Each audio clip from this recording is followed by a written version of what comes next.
بسم الله الرحمن الرحیم. نن زمونږ د قرآن پاک د ترجمې سبق نمبر 15 دی. سوره بقره شروع ده او اوله سپاره ده، رکوع نمبر 3 ده او نن به انشاءالله صرف یو آیات وایو، 25 نمبر آیات پوي. دې نه مخکې مونږ تقریبا درېمه رکوع شروع کړې وه.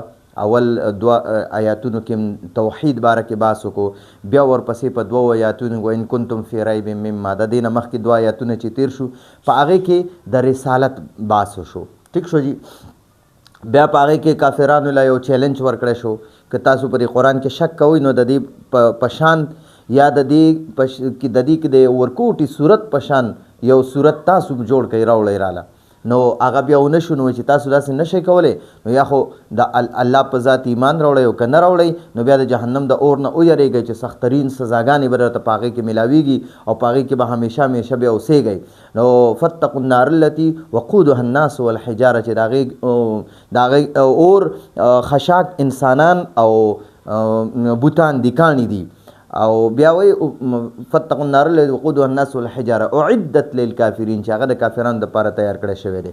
نو اوس به موږ دلته کې هغې هلته کې مخکې د کافرانو ته سزاګانې واورولې چې د هغه جهنم به داسې سخترین وي چې هغې به د هغې اور به انسانان او کاڼي وي، او بیا ورته وي چې دا به کافرانو دپاره همیشه وي. نو دا د قرآن پاک یو قانون دی چې کله قرآن پاک کې د توحید بحث وشي نو بیا پسې فوراً د رسالت بحث کیږي، او چې کله پکې د جهنمیانو یا د جهنم یا د کافرانو بحث وشي نو فوراً پسې د جنت یا د جنتیانو یا د مسلمانانو مؤمنانو نیک اعمالو والا د هغې بحث کیږي. نو دې نه مخکې د جهنمیانو بحث وشو چې یاره دا جهنم به د انسانانو او د نافرمانه انسانانو او د کاڼو نه یعنی د بوتانو نه جوړ شوی وي د دغه دا اور. نو هغه بحث پکې وشو. اوس چې دی دلته کې نبی علیه السلام ته الله پاک حکم فرمایي چې ته د مؤمنانو ته خوشخبري واوروه. نو ځکه ورته واوروه د جنت خوشخبري ورته واوروه چې دوی دپاره دوی مؤمنان هم دي، ایمان هم راوړی دی او اعمال صالحه هم کوي، نیک اعمال هم کوي، نیک کارونه هم کوي. نو د دې وجې نه دوی ته د جنت د داسې جنت دغه واوروه خوشخبریانې چې د هغې لاندې به نهرونه بهیږي او دوی له به د هغې نه د هغې جنت کې خوراک ورکولی کېږي د میوو، او هغه خوراک به متشابه وي یعنی یو شانتې به وي، او د دوی دپاره به په جنت کې ازواج مطهرات وي یعنی پاکیزه بیبیانې به وي والله، او دوی به همیشه په دې جنت کې اوسیږي. نو دغه باس پکې وشو. نو اول مونږ تلاوت کو او د هغې نه پس به انشاءالله بیا د دې یو آیات ترجمه او مختصر تفسیر کو. اعوذ بالله من الشیطان الرجیم، بسم الله الرحمن الرحیم. وبشر الذين آمنوا وعملوا الصالحات أن لهم جنات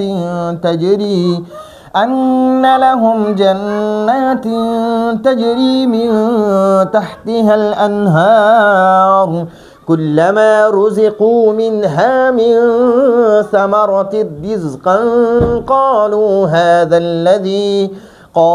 هذا الذي رزقنا من قبل وأتوا به متشابها ولهم فيها أزواج مطهرة وهم فيها خالدون. صدق الله العظيم. خجي وبشر او تزير واوروا ورکا او ته زیره ورکا. بشر چې دا اصل کې بشر دی او دلته دا بشری ویل کېږي ځکه دلته د الذین د لام سره دا را وتړلی شوه. نو وبشر او ته زیره ورکړه. دې کې انت ضمیر دی هغه نبی علیه السلام ته راجع دی چې ای نبی صلی الله علیه وسلم ته زیره ورکړه الذین هغه خلکو ته آمنو چې هغوی ایمان راوړی دی. آمنو دا درېیمه صیغه ده د جمع مذکر غایب دپاره، د جمع مذکر غایب دپاره چې هغه خلکو له ایمان هغه خلکو له خوشخبري واوره چې هغې ایمان راوړی دی. هغې آمنو بالله چې په الله جل جلاله باندې ایمان راوړی دی. وعملو او هغوی کارونه کړي دي، هغوی عملونه کړي. نو عملو دا هم د جمع مذکر غایب صیغه ده، عملو نو دا هغوی نیک اعمال کړي دي. نو هغوی ته خوشخبري واوروا. الصالحات، صالحات د صالحتن جمع ده، د صالحتن جمع ده. ګورئ د دې واحد راځي صالحتن، صالحتن معنا ده نیک کارونه، نیک کارونه، نیک کارونه، ښه کارونه. ټیک شوه. نو هغه خلکو ته خوشخبري واوروا چې هغوی په الله باندې ایمان راوړی دی او نیک کارونه کوي. صرف ایمان ګورئ هغه د جنت ته د تلو ذریعه نه ده، بلکې نیک اعمال ورسره شرط دی. وعملوا من الفروض والنوافل، من الفروض والنوافل، نیک اعمال کړي. وعملوا الصالحات من الفروض والنوافل، چې فرایض ادا کړي دي او نوافل ورسره ادا کړي دي. ان بشکه د ان او د ان، د ان معنا به همیشه بشک وي او د ان معنا به همیشه بشک وي. او الصالحات چې چرته کې مرضی دا غي معنا به وي نیک، نیک کارونه، نیک نیک نیک خو او عملو چې چرته مرضی دا غي معنا به وي هغوی کارونه کوي. امنو چې کم ځکه راضی دا غي معنا به وي چې هغوی ټولو ایمان راوړی دی. ٹھیک شو. او ان بشکا لهم د هغوی د پاره، لهم د هغوی د پاره، چا د پاره؟ دغه ایمان ولو او اعمال صالحه والا د پاره چې ایمان هم راوړی او اعمال صالحه هم کړي، نیک کارونه هم کړي. لهم د هغوی د پاره جناتین، دا جناتین چې کنه جناتین دا د جنتون جمع ده. جنتون جنت چې کنه جنت لغوي معنی ده باغ. جنت لغوي معنی سره باغ او اصطلاحي معنی سره چې الله جل جلاله مؤمنانو له نیک اعمال والا له یعنی اعمال صالحه والا ایمان والا وي او اعمال صالحه هم کړی وي.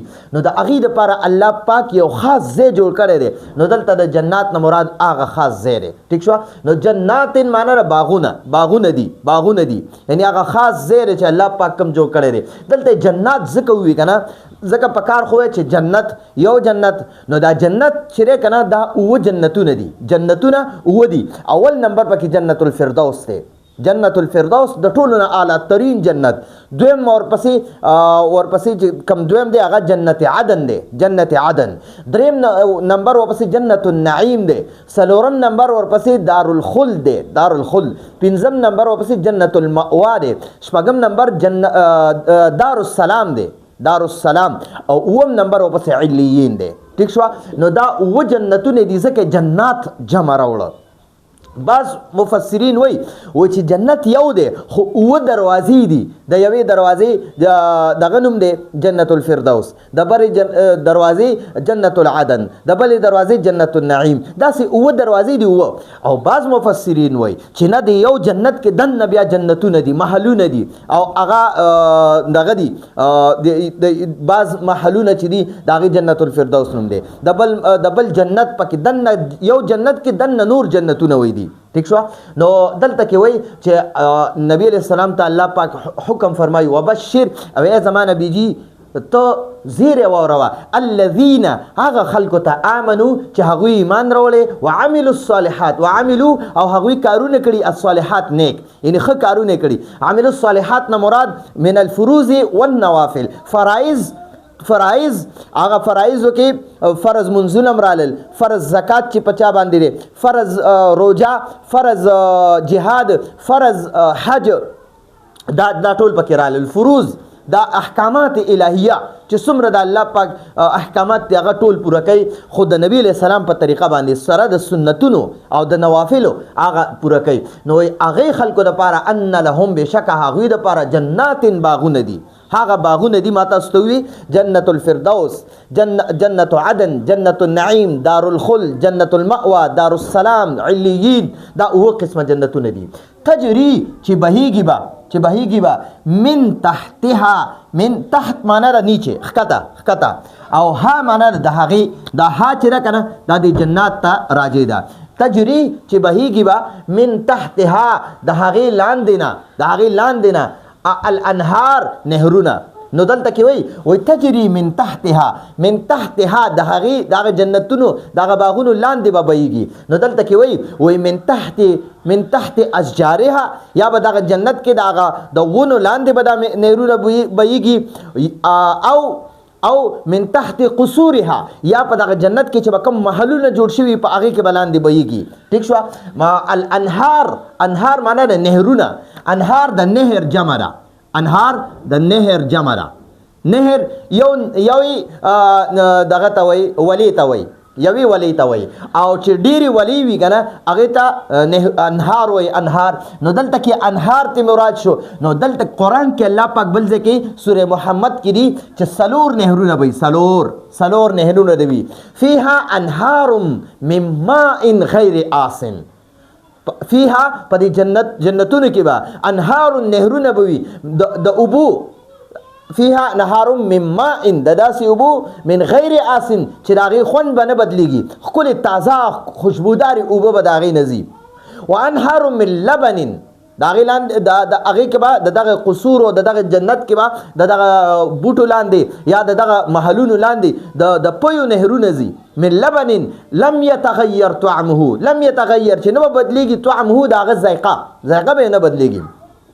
وانهار من غسل فيها انهار من ماء غير آسن وانهار من لبن لم يتغير طعمه وانهار من خمر، وانهار من خمر چې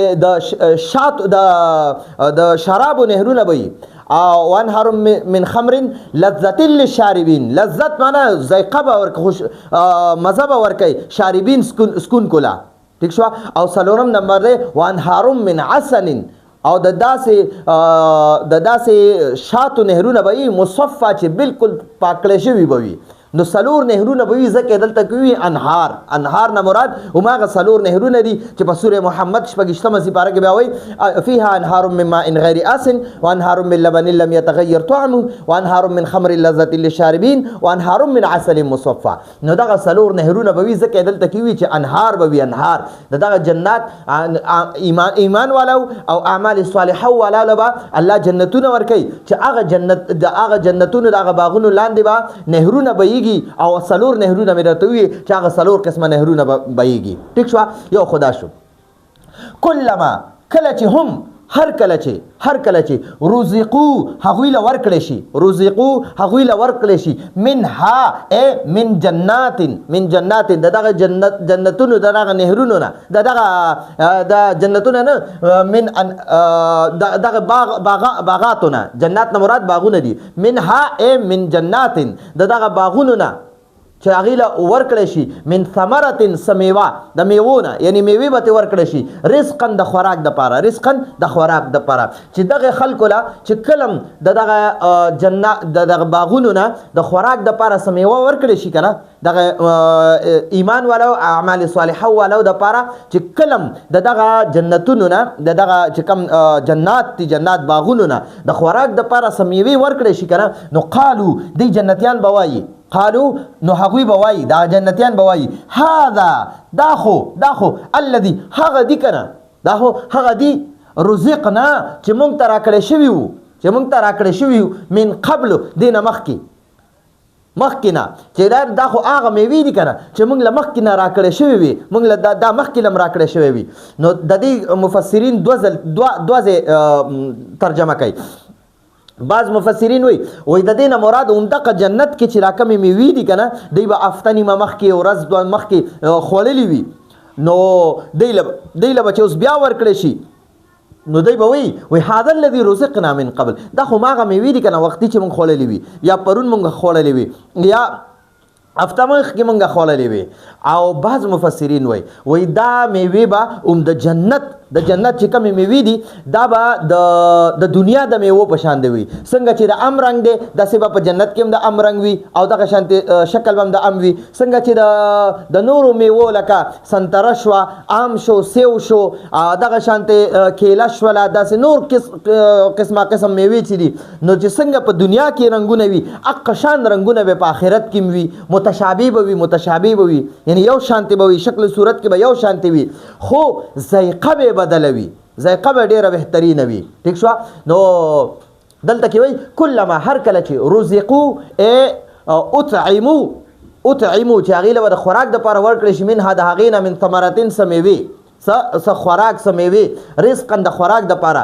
نو قالو نو هغوی به دا جنتیان به وایي هذا الذي دا خو هغه دي کنه، هذا الذي دا خو هغه میوې دي کنه رزقنا چې موږ ته راکړی شوي وي من قبل دینه مخکې موږ له راکړی شوي وي دا هماغه دي که نه. نو یا خو جنت کې چې کومې ورکړی شوي وي دا به هم هماغه شانتې وي خو ذایقه به یې بدله وي. لکه جنت کې به داسې وي که نه چې اوس مازدیګر دی که نه، مازدیګر چې کومه میوه وخوړه کومه میوه دې وخوړه نو د دې ذایقه به بدله وي. هماغه میوه ماښام وخوړه د هغې ذایقه به د هغې نه څو چنده زیاته ښایسته وي. هماغه میوه ماسخوتن وخوره څو چنده به د هغې میوه د ماښام هغې نه زیاته خوندوره وي. نو دا به الله پاک ټیم په ټیم باندې او بعض مفسرین وایي چې یو چک تی وخی د میوې نه د هغې ذایقه به یو شان دي، چې بل چک تی هماغې میوې نه وخي د هغې ذایقه به د هغې نه هم خوږی، چې بل چک تی وخي د هغې ذایقه به د هغې نه خوږی. نو دقه وایي قالو دا جنتیان به وایي هذا دا خو الذي هماغه خوراک دی که نه، هماغه میوه ده که نه رزقنا چې موږ ته راکړی شوې وه من قبل دې نه مخکې. و اتو او هغوی ته به ورکړی شي، و اتو او هغوی ته به ورکړی شي به هغې نه، یعنې هغه رزق نه یا د هغه خوراک نه یا د هغه میوې نه متشابها د یو بل پشان متشابه یو بل پشان ته به متشابه وي، یعنې ماښام چې کوم خوراک کړی دی او هغه اومق شیز هغه شان ته مشابه به ماسخوتن ورکوي خو ذایقه به یې خوږی ډېره زیاته به وي.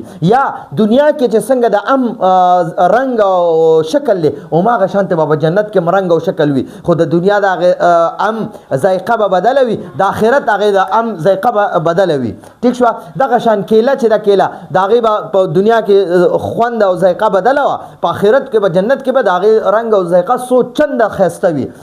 نو دغه وایي و اتو او هغوی ته به ورکړی شي.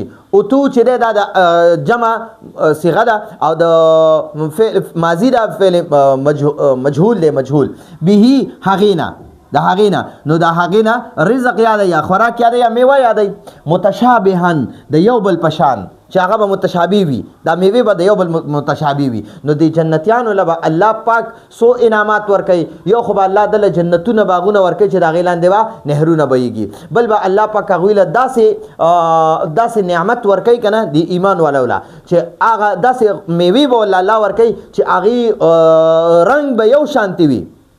نو او ویختلفو طعما د هغې ذایقه به بدله وي. یعنی دا مفسرین بیا وایي بعضه بعضا لونا شکل کې به یو بل شان دی، یشبه بعضه بعضا لونا چې شکل کې به د بعضې میوې د بعضو سره یو شانتي وي. ویختلف طعما او ذایقه به بدله وي. ٹھیک شوه. نو دا دریم دغه شو نعمت شو. اول نعمت پسې چې الله به جنتونه ورکوي. دویم نعمت چې د هغې جنت لاندې به نهرونه بهیږي، 4 قسمه نهرونه مې درته وي. دریم کم نعمت په ورکوي چې دی له به الله جل جلاله دا جنتونو دا باغونو نه خوراک میوې ورکوي او هغه به یو بل په شانتې وي خو ذایقه به یې بدله وي. 4 ولهم او دغه جنتیانو دپاره هم نه مراد دا آمنو عامل الصالحات مراد دی چې دا جنتیان به وي. ولهم او دغه ایمان والا او اعمال صالحه والا دپاره هم نه هماغه مراد دی او لام جاره معنا ده دپاره ولهم او د هغوی دپاره فیها په هغې کې یعنی دغه جنت کې فی جنات نو دلته کې بیا فی سره د ها ضمیر ولګو ځکه جنات مخکې ذکر شوی دی نو بیا دی نه ذکر کوي نو هغې په ځای ضمیر راوړي فیها یعنی فی جنات او کله کله د جمع د ضمیر دپاره د واحد د جمع اسم دپاره د واحد مؤنث ضمیر راوړلی کېږي ښه نو فیها د هغې جنتونو د هغه جنتیانو دپاره ولهم او د هغوی دپاره فیها په هغه جنتونو کې به ازواجن جوړې به وي یا بیبیانې به وي ښځې به وي ازواج چې دی که نه ازواج دا د زوج جمع ده د زوجن او زوج چې دی دا جوړې ته وایي جوړې ته ٹھیک شوه نو ګورئ د زوج اطلاق د مذکر او مؤنث دواړو باندې کېږي د ښځې دپاره سړی جوړه ده ٹھیک شوه د ښځې جوړه څوک دی سړی او د سړي جوړه څوک ده ښځه ٹھیک شوه نو ازواج د ښځو دپاره به خاوندان د ښځو چې کم خپل خاوندان وي او د خاوندانو لپاره به خپلې ښځې یا د جنت حورې ٹھیک شو نو دلته حورم مراد دی او من غیرها او د دې نه علاوه چې کم دنیادار د دنیا ښځې وي او هغه په دنیا کې ډېره خوښه وي او ډېر ژوند یې تېر کړي دوانو د سنتو مطابق او د ایمان په دایره کې دننه ښکلی ژوند تېر کړي نو هغه بیبي به په جنت کې وي نو هغه به وي او الله به حورم ورکوي د جنت حور سره به نکاح کوي نو ازواج نه مراد بیبیانې به وي د دغه جنتیانو لپاره به جوړې وي جوړې مطهرة پاکیزه مطهرة من الحیض ومن کل قذر من الحیض چې هغه بیبیانې به د حیض نه پاکې به وي دنیادارې ښځې چې هغې باندې حیض راځي دا ماهواري پرې راځي بیماري پرې راځي هغه به د بیمارۍ نه پاکې وي ٹھیک شو او ومن کل قذر او د هر قسمه ګندګۍ نه به پاکې وي نه به په سر کې سپږې کېږي نه به دغه شان تېر خولې نه به بدبوی ځي نه به بدن نه بدبوی ځي نه به دغه شان سترګې ګندګي جوړی نه غوږونه ټول اعضا او جوارح په پاک وي ظاهري به هم پاک وي باطني به هم پاک وي باطني مطلب اخلاق به ښکلي وي ښکلې اخلاق به وي نرم مزاجه به وي بد کرداره به نه وي بد اخلاقه به نه وي او پاکیزه به وي دا الله تسبیح او ثنا به هر وخت وي نو دغه ولهم او د هغې جنتیانو دپاره فیها په دې جنت کې به ازواج جنتونو کې ازواج مطهرة ازواج مطهرة داسې بیبیانې داسې ښځې مطهرة چې پاکیزه به وي د هر قسمه څیزونو نه به پاکیزه وي د دنیا ښځې چې د هغې لاړې ماړې م راځي خړې م راځي دغه شان د غوږونو ګندګي م راځي ټول ګندګیانې وي د جنت هغه به الله پاک مطهرة پاکیزه به وي هغه به د هر قسمه قاذوراتو نه د هر قسمه چې څومره دغه دي ګندګیانې د هغې نه به پاکې وي روحاني ګندګیانې او جسمانی ګندګیانې د هر قسمه ګندګیانو نه به پاک وي نو دا د جنتیانو لپاره څلورم خوشخبري دغه شوه خوشخبري شوه او پنځم نعمت او خوشخبري چې نبی علیہ السلام ته الله پاک فرمای چې یو خو جنتونه دي بیا د هغې نه لاندې نهرونه دي دا دویم شو بیا به په هغه جنتونو کې به الله میوې ورکوي د خوراک دپاره دا دریم شو او ولهم فیها ازواج مطهرة د دې دپاره به مطهره پاکیزه بیبیانې وي پاکیزه ښځې به وي دا څلورم شو او پنځم وهم او هغوی به یعنی دغه جنتیان به فیها په هغه جنتونو کې فیها په هغې کې یعنی په هغه جنتونو کې خالدون همیشه اوسیدونکي وي خالدون د مفسرینو لیکلي دي چې خالدون لیکلي دي چې دی به همیشه ماکثون ابدا دی به همیشه په دې جنت کې اوسیږي ولا یفنون ولا یخرجون نه به دوی فنا کیږي او نه به دوی د دغې جنت نه واپس راوښکلی کیږي همیشه دپاره به وي او بعض مفسرین وایي په جنت کې به یو اعراب وي یو پل به وي یو دیوال غونته به وي دیوال به وي د هغې نوم به اعراب وي اعراب سورې اعراب کې به انشاءالله تاسو وایي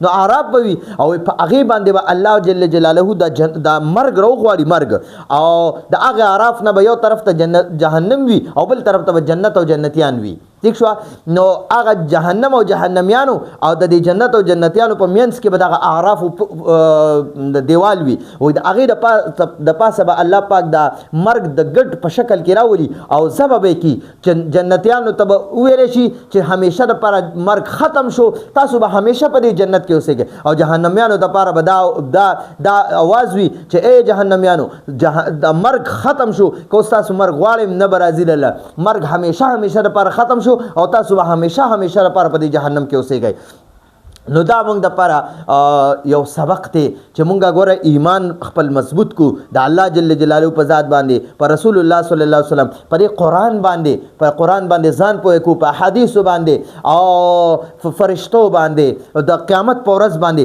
په دې موږ ایمان خپل مضبوط کو او اعمال صالحه یعنی من الفروض والنوافل پورا فرایض ټول فرایض صرف منځ فرض نه ټول فرایض منځ روژه حج زکات جهاد او دغه شانتې چې کوم نور احکامات دي د الله پاک احکامات الهیه څومره چې دي او ورسره نوافل یعنی د سنت اهتمام کو سنت کلم نه پریدو هر قسمه سنت پټکې یو سنت ته جامع د سنت مطابق دغه شانت د منځ کې چې کوم سنتونه دي هغه پابندي کو نو الله سبحانه و تعالی با عمده نعمتونه زمونږ د پاره جوړ کړي دي ان لهم جنات تجري من تحت الانهار كلما رزقوا منها من ثمرة رزقا قالوا هذا الذي رزقنا من قبل واتوا به متشابها ولهم فيها ازواج مطهره وهم فيها خالدون. ٹھیک شو نو خالدون دا صيغه اسم فاعل دا د خالدون جمع ده د خالدون جمع ده خالدون همیشه اوسیدون کې یو کس خالدانی همیشه اوسیدون کې دو سړي او خالدون همیشه اوسیدون کې ټول همیشه اوسیدون کې دا جنتیان با همیشه اوسیدون کې په جنت کې. ٹھیک شو نو خالدون که چرته جنت تذکری کیږي او خالدون پکې راشي نو مطلب دا دی چې دا جنتیان به همیشه په دغه جنت کې اوسیدون کی وي همیشه د پاره په دغه کې اوسیدون کی وي. نو خالدون مفسرین د دې ترجمه کړي ماکثون ابدا همیشه به اوسیدون کی وي ولا يفنون ولا يخرجون چې نه به د دغلته نه فنا کېږي مړه کېږي به او فنا کېدل ورله بیا نشته دی جنتیانو له په جنت کې او نه به دی اوښکلی شي ولا یخرجون او دی به نه اوښکلی کېږي د دا جنت نه نو دی به همیشه دپاره په دې کې وي. نو دلته کې یو ځل بیا لفظي ترجمه وایو وبشر او ای نبي صلی الله علیه وسلم ته زیری ورکړه تزیر ورکا وبشر او تزیر ورکا الذين اغه خلقو ته دا الذين چې دا د الذي جمع ده د یو کس د پاره الذي راځي دوه د پاره اللذان راځي ډیرو د پاره الذين راځي وبشر او تزیر ورکا الذين اغه خلقو ته امنو چې هغوی ایمان راوړي وعملوا او هغوی کارونه کړي الصالحات نیک خ کارونه کړي دي ان لهم ان بشک لهم د هغوی د پاره هم معنا د هغوی او لهم معنا د پاره ان لهم د هغوی د پاره جناتن باغونه دي جناتن د جنتون جمع عبارت دي کلی دي جناتن باغونه بوي تجري چې بهيږي با من تحتها دغه باغونو لاندې الانهار نهرونه او مرتوي سلور نهرونه دي کلما هر کله چې رزقو هغوی له ورکړی شي رزقو هغوی له ورکړی شي نه جنتیانو له ورکړی شي منها د هغې نه من ثمرة دغه باغونو نه من ثمرة سمیوي رزقا د خوراک دپاره قالو نو دا جنتیان به وایي هغوی به وایي هذا دا خو الذي هغه دی که نه دا هو هغه دی رزقنا چې مونږ ته راکړی شوي وه من قبلو دینه مخکې دا هم هغه میوې دي که نه چې مونږ ته دینه مخکې راکړی شوي وي و اتو او هغوی ته به ورکړی شي به د هغې نه متشابها د یو بل پشان د یو بل سره مشابه د یو بل پشان شکل صورت کې نو دلته کې وایي یشبه بعضه بعضا لونا چې یو بل سره به په شکل کې مشابه وي یو شانتی به وي شکل کې به یو شانتی وي ويختلف طعما او په ذایقه کې نه ذایقه کې به مختلف وي ذایقه به د دنیا د میوې به یو شان ذایقه وي او د جنت د میوې به بل شانتی ذایقه وي ډیره لذیذه به وي ډیره لذیذه ولهم او د دې جنتیانو لپاره فیها په دغه جنتونو کې ازواج ښځې به وي مطهره پاکیزه نو داسې به موږ ووایو ازواج مطهره داسې پاکیزه ښځې چې پاکیزه به وي داسې ښځې چې پاکیزه به وي نو دا ازواج ما تاسو ته وي دا موصوف دی او دا مطهرتون صفت دی نو د دې موږ دوه قسمه ترجمه کوو پاکیزه ښځې داسې دغه کو ترجمه کوو او یا داسې وایو پاکې ښځې پاکې بیبیانې ٹھیک شو ولهم او د دې جنتیانو دپاره به وي فیها په دې جنتونو کې ازواج مطهرة پاکې بیبیانې داسې معنی هم کولی شو او د دې دویمه طریقه معنی زده کوي ازواج داسې ښځې مطهرة چې پاکیزه به وي وهم او دا جنتیان به فیها په دې جنتونو کې خالدون همیشه اوسیدونکي وي. نو امید ده تاسو په دې باندې پوه شوي دا زموږ د نن ورځې درس و د یو 25 نمبر آیات موږ ترجمه وکړه مختصر تفسیر هم ورسره وکړو راتلونکي درس پورې اجازه غواړو هذا هو المرام والله اعلم بحقیقة الكلام.